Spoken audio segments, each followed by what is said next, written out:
ഇന്ന് ജൂൺ 5 പരിസ്ഥിതി ദിനത്തിൽ തിയേറ്ററുകളിലെത്തിയ പുതിയ മലയാളം സിനിമ മോളിവുഡ് ടൈംസ് എന്ന സിനിമയാണ്. ആഷിഖ് ഉസ്മാൻ നിർമ്മിച്ച് അഭിനവ് സുന്ദർ നായിക് മുകുന്ദൻ ഉണ്ണി അസോസിയേറ്റ്സിന് ശേഷം സംവിധാനം ചെയ്ത സിനിമയായിട്ടാണ് നെസ്ലൻ നായകനായി എത്തിയ മോളിവുഡ് ടൈംസ് ഇന്ന് തിയേറ്ററുകളിലേക്ക് എത്തിയിരിക്കുന്നത്. സിനിമയും സംവിധായകനും സിനിമയ്ക്കുള്ളിലെ സിനിമയും എല്ലാം തന്നെ പ്രമേയമാക്കി തിയേറ്ററുകളിലേക്ക് എത്തിയ മോളിവുഡ് ടൈംസ് സിനിമയുടെ ആദ്യ കേരള പ്രദർശനം ഇപ്പോഴത്തെ കേരളത്തിൽ നടന്നുകൊണ്ടിരിക്കുകയാണ്. സിനിമയുടെ ആദ്യ പകുതി അഭിപ്രായങ്ങൾ പുറത്തു വരുമ്പോൾ മികച്ച അഭിപ്രായങ്ങൾ, പോസിറ്റീവ് അഭിപ്രായങ്ങളാണ് മോളിവുഡ് ടൈംസിന്റെ ആദ്യ പകുതി നേടിയെടുത്ത് കഴിഞ്ഞിരിക്കുന്നത്. നല്ലൊരു ഫീൽ ഗുഡ് എന്റർടൈനർ സിനിമയാണ് എന്നും നെസ്ലനിൽ നിന്നും ഇതുവരെ കാണാത്ത ലെവൽ പ്രകടനമാണ് സിനിമയിൽ ഇതെന്നൊരു അഭിപ്രായം കൂടി വരുന്നുണ്ട്.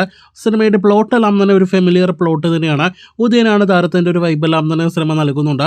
പക്ഷേ മോളിവുഡ് ടൈംസ് തിയേറ്ററുകളിൽ കണ്ടിരിക്കാവുന്ന, ലാഗില്ലാതെ കണ്ടിരിക്കാവുന്ന സിനിമയായിട്ട് മാറുന്നുവെന്നാണ് ആദ്യ പകുതിയെക്കുറിച്ചുള്ള അഭിപ്രായം. രണ്ടാം പകുതി എന്താകുമെന്നൊരു ആകാംക്ഷ കൂടി ഇന്റർവെല്ല് നൽകുന്നുണ്ട്. എന്തായാലും രണ്ടാം പകുതി വളരെ മികച്ച അഭിപ്രായങ്ങൾ ലഭ്യമായാൽ ഉറപ്പായിട്ടും മോളിവുഡ് ടൈംസ് അടുത്ത മലയാളം വിന്നർ സിനിമയാണ്. അപ്പോൾ കാത്തിരിക്കൂ നെസ്ലിന്റെ പുതിയ സിനിമയുടെ മുഴുനീള അഭിപ്രായങ്ങൾ അറിയുവാനായിട്ട്.